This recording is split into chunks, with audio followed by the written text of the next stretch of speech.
हाथरस के सिकंदरा राव में सत्संग सुनने गए कई लोगों के लिए ये सत्संग उनकी जिंदगी का आखिरी सत्संग बन गया।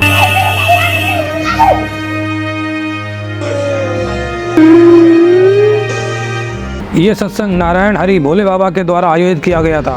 2 बजे के आसपास जब सत्संग खत्म होने लगा और बाबा वहां से निकलने लगे तो बाबा की भक्ति में अंधी जनता बाबा के पैरों की धूल लेने के लिए बाबा के पीछे पागलों की तरह जाने लगी। ये देखकर बाबा की प्राइवेट सेना ने जनता को धक्का देना चालू कर दिया, जिससे जनता में अफरा तफरी का माहौल मच गया और पब्लिक में भगदड़ मच गई। फिर चालू हुआ मौत का तांडव। देखते ही देखते 120 से भी ज्यादा लोगों की जीवन लीला समाप्त हो गई। आखिर कौन है इतनी सारी मौतों के लिए जिम्मेदार? आइए सिलसिलेवार समझते हैं। 26 साल पहले पुलिस की नौकरी छोड़ करके सूरजपाल बाबागिरी के धंधे में आ गया था। बाबा बनने के बाद उसने अपना नाम नारायण सरकार भोले बाबा रख लिया। ये बाबा और बाबाओं की तरह धोती कुर्ता नहीं पहनता था। ये बाबा सूट बूट में अपना प्रवचन देता था। 2 जुलाई को इसी भोले बाबा के द्वारा हाथरस के सिकंदरा राव में भी सत्संग का आयोजन किया गया था। पुलिस प्रशासन द्वारा सत्संग में 80,000 लोगों की आने की अनुमति थी, लेकिन इस बाबा ने 2.5 लाख से भी ज्यादा लोगों को अपने सत्संग में बुला लिया। 80,000 लोगों की परमिशन होने के बावजूद 2.5 लाख लोग सत्संग में आए और पुलिस प्रशासन की क्या व्यवस्था थी ये आप वहाँ की जनता से खुद सुन लीजिए।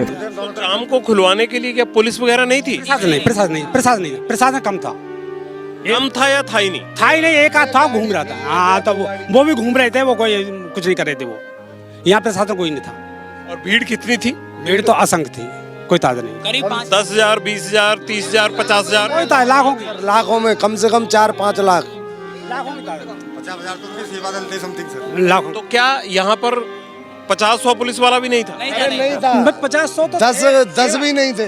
2.5 लाख की भीड़ और पुलिस की व्यवस्था ना के बराबर। अफरा तफरी के माहौल में घायलों को आसपास के अस्पतालों में ले जाया गया, लेकिन वहाँ भी डॉक्टर नदारत थे। 1.5 घंटा हादसे को हो गया, अभी का कोई सीनियर ऑफिसर यहाँ पे मौजूद नहीं है, न कोई सीनियर डॉक्टर यहाँ पे। सीएमओ साहब अभी तक आए नहीं है। 200 मौतें लगभग हो चुकी है, कोई सुनने वाला नहीं है, कोई रेफर करने वाला नहीं है। 120 से भी ज्यादा लोगों की मौत हो गई, लेकिन पुलिस ने FIR में बाबा का नाम तक नहीं लिखा। पुलिस प्रशासन इस बात की पुष्टि कर रहा है कि अब तक 121 लोगों की इस भगदड़ के दौरान मौत हुई है, लेकिन बड़ा सवाल ये उठता है बाबा कहाँ? पुलिस ने बाबा से कोई पूछताछ नहीं की है। FIR में कहा यह जा रहा है कि फिलहाल बाबा को किसी भी तरह से नामजद आरोपी नहीं बनाया गया है। ये सोचिए कि जो बाबा कल तक ये सत्संग दे रहा था, साथ क्या लेकर जाना है? 2 शब्द नहीं निकले इतने लोगों की मौत के बाद कि सत्संग के बाद जो कुछ हुआ है। क्या ये बाबा लोग देश के कानून से ऊपर हैं? सूरजपाल उर्फ भोले बाबा का आपराधिक इतिहास रहा है। ये जो बाबा हैं, इनके दैनिक भास्कर की एक रिपोर्ट के मुताबिक इनके ऊपर जमीन कब्जाने का भी आरोप है। भोले बाबा के नाम से जाने जाते हैं नारायण हरि। ये विश्व हरि ग्रुप पर 5, इनका साकार विश्व हरि ग्रुप पर 5 से 7 बीघे जमीन कब्जाने का आरोप है, ऐसा दैनिक भास्कर में दावा किया गया है। ये भोले बाबा ईयर 1997 में सेक्सुअल असॉल्ट के आरोप में जेल भी जा चुका है। जेल से निकलने के बाद इसने बाबागिरी की दुकान खोल दी। इसके ऊपर आगरा, इटावा, कासगंज, फरुखाबाद और राजस्थान में कई आपराधिक मामले दर्ज हैं। हमारे देश की जनता धर्म में इतनी अंधी हो चुकी है कि वो किसी भी पाखंडी से प्रभावित होकर उसको अपना भगवान मान लेती है। इस भोले बाबा के बारे में ये भी कहा जाता है कि ये भगवान विष्णु का अवतार है और इसके पास भगवान विष्णु का सुदर्शन चक्र है। यहाँ बाबा आए, बाबा के बाद जैसे लोग मट्टी के लिए भागे, उनके लिए चरणों के लिए एक के ऊपर गिरने के बाद यहाँ कम से कम 400-500 आदमी मर गए। हमने खुद अपने हाथों से कैंटर भर के भेजे।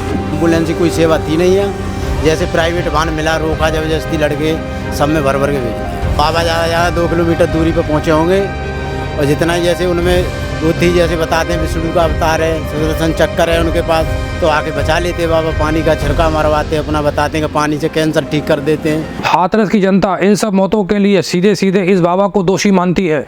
और मेरी समझ तो ये है कि बाबा को जल्द से जल्द फांसी होनी चाहिए। बाबा ने सिर्फ लड़कियों को और लेडीजों को मोहरा बना रखा है। मैंने ज़्यादातर नोटिस किया है, बाबा जब भी मैंने देखा कोई भी मरीज उठाते हो, या तो उसमें 18 या 20 साल की लड़की उठेगी या उसमें 35 या 40 साल की महिला उठेगी। आप कभी भी देख लेना। उस बाबा के लिए फांसी होनी चाहिए सर। फांसी की सजा मांगता हूँ उसकी। जो माननीय मुख्यमंत्री जी से मैं रिक्वेस्ट करता हूँ, हाथ जोड़ के विनती करता हूँ, उस बाबा को डबल फांसी होनी चाहिए, 2 बार मानना चाहिए उस बाबा को। लेकिन वहाँ की पुलिस और प्रशासन बाबा को दोषी नहीं मानता। जो हम आपको FIR दिखा रहे हैं, उस FIR में सेवादार का नाम है, लेकिन बाबा नारायण हरि इसमें आरोपी नहीं बनाया गया है। क्यों? क्या कोई वोट बैंक पॉलिटिक्स है? क्यों उसको बचाया जा रहा है?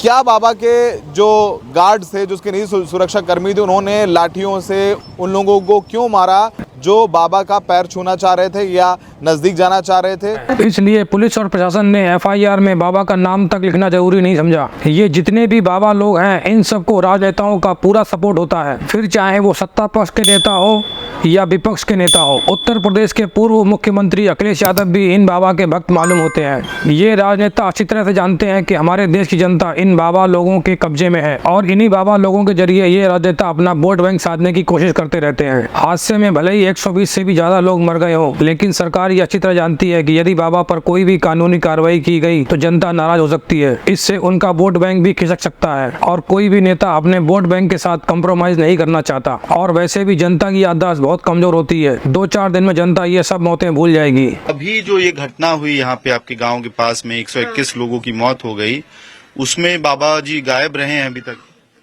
बाबा जी गायब रहे हैं। एक बार बताइए, जिसका समय आ गया है, पूरा आ गया समय, उसे वो तो जाना है। जब तक ऐसी जनता है तब तक ऐसे पाखंडी बाबा आते रहेंगे और ऐसे हादसे होते रहेंगे। धन्यवाद।